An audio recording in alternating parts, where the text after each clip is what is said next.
Olá, a graça e a paz de Jesus. A nossa reflexão no vídeo de hoje está registrada em Romanos, no capítulo 15. A palavra de Deus, nos versículos 1 e 2, nos dizem assim, na versão A Mensagem: Aqueles que de nós forem mais fortes e capazes na fé, têm o dever de ajudar os que são vacilantes. Não devem fazer apenas o que for conveniente. Se temos força, é para servir, não para ganhar prestígio. Cada um de nós precisa se preocupar com o bem-estar alheio, sempre perguntando: como posso ajudar? O título do vídeo de hoje é A Salvação não é individual.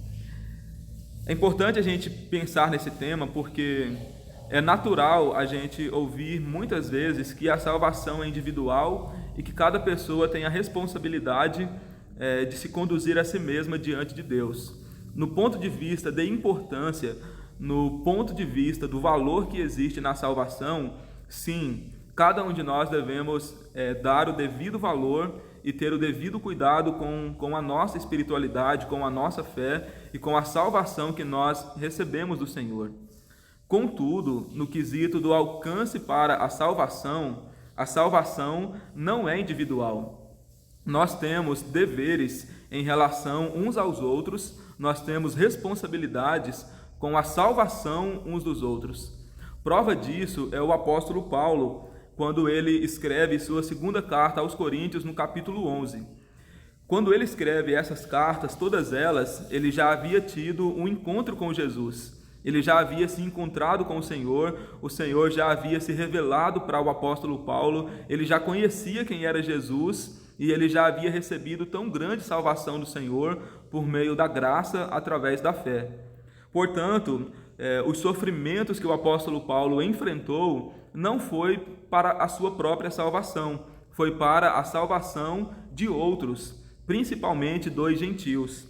Ele diz na sua segunda carta aos Coríntios, no capítulo 11, a seguir do versículo 23, que ele sofreu muito em açoites, em prisões, em perigo de morte.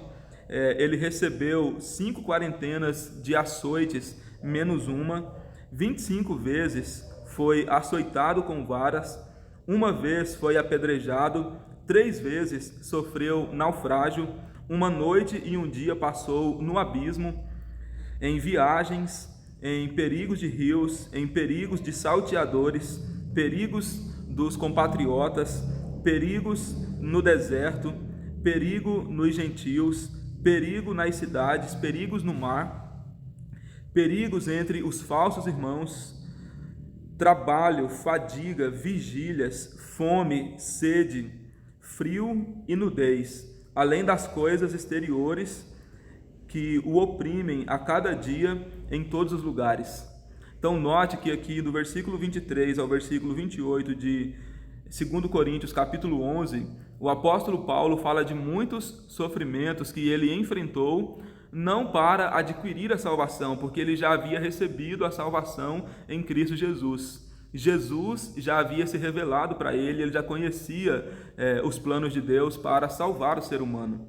Todo esse sofrimento que o apóstolo Paulo se permite envolver, no qual ele se envolve durante a sua trajetória ministerial, foi para a salvação dos outros, foi para alcançar os gentios, foi para alcançar aqueles que ainda não haviam sido alcançados através da pregação do Evangelho.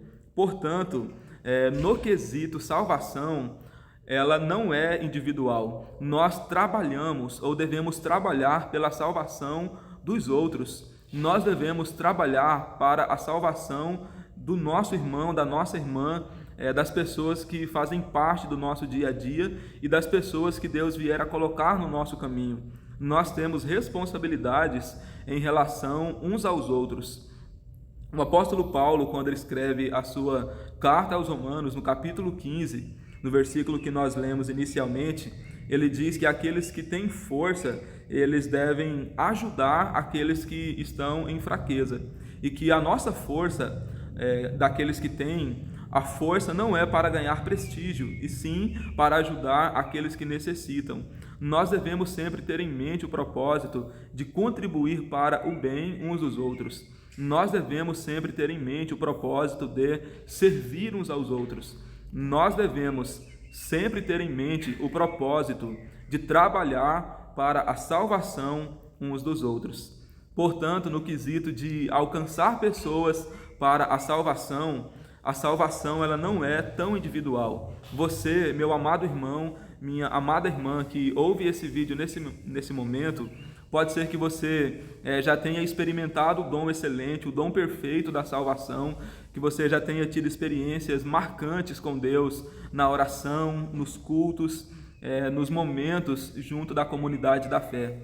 Mas nós devemos nos desgastar, nós devemos nos empenhar, nós devemos nos esforçar para a salvação dos outros, para a salvação de outros irmãos que chegarão a crer, que passarão a confiar no Senhor por meio da nossa pregação, por meio da nossa evangelização. Portanto, Deus conta com a gente, Deus conta com você, Deus conta comigo, Deus conta com todos nós que já fomos alcançados pelo Evangelho, a fim de que nós coloquemos à disposição aquilo que aprendemos do Senhor para outras pessoas, que outras pessoas cheguem ao conhecimento da salvação, ao conhecimento da graça de Deus por meio das nossas vidas. Para finalizar, eu gostaria de fazer uma reflexão importante com você. Imagine aquela pessoa que Deus usou para levar a mensagem de salvação até você. Imagine aquela pessoa que ficou semanas indo na sua casa, ensinando para você a palavra de Cristo, te dando orientação espiritual, suporte espiritual, que evangelizou você. Imagine se essa pessoa ou se esse grupo de pessoas imaginasse que a salvação era individual. O que seria de você? O que seria de mim? O que seria de nós se as pessoas que Deus usou para nos alcançar por meio da mensagem do Evangelho, se eles pensassem que a salvação é individual? Provavelmente nós não estaríamos aqui nos deleitando em Cristo, experimentando o dom perfeito de Cristo, experimentando comunhão com Jesus e firmes na esperança nele, se não fosse a iniciativa de pessoas trabalhar pela nossa salvação. Portanto, que eu e você, diante de Deus, possamos assumir essa responsabilidade em relação a outros. Muitas pessoas, elas chegarão a crer e elas chegarão à salvação por meio da nossa pregação. Portanto, se coloque à disposição do Senhor e permita que você seja um instrumento na mão de Deus para a salvação de outros, porque a salvação ela não é tão individual quanto nós muitas vezes ouvimos pregações ou muitas vezes até mesmo falamos. A salvação ela é um processo onde todos aqueles que já foram alcançados por Jesus e aqueles que ainda serão alcançados trabalham juntos para o fortalecimento dos salvos, até porque a salvação em Jesus ela é processual. Se coloque à disposição do Senhor. Se Deus deu força para você, utilize a sua força para ajudar os fracos. Se Deus deu revelação para você do Evangelho, use o que você aprendeu do Senhor para transmitir a outras pessoas, para que mais homens e mais mulheres cheguem também ao conhecimento da salvação por meio de nossas vidas que já fomos alcançados através da palavra. Vamos juntos orar? Soberano e eterno Jesus, nós te louvamos, nós te rendemos graça, nós te exaltamos. Eis aqui a nossa vida diante do Senhor para trabalhar ao favor da salvação. O nosso objetivo, Deus, é que o Senhor nos use como bem queres para anunciar a Tua palavra a outras pessoas. Nós já recebemos a graça de sermos ministrados pela palavra e de chegar a crer no Evangelho por meio da pregação. Agora que o Senhor use a nossa vida para levar essa mesma mensagem que um dia nós recebemos a outras pessoas, para que assim como nós já fomos alcançados pela graça do Senhor, outras pessoas cheguem à salvação por meio da nossa pregação, em nome de Jesus.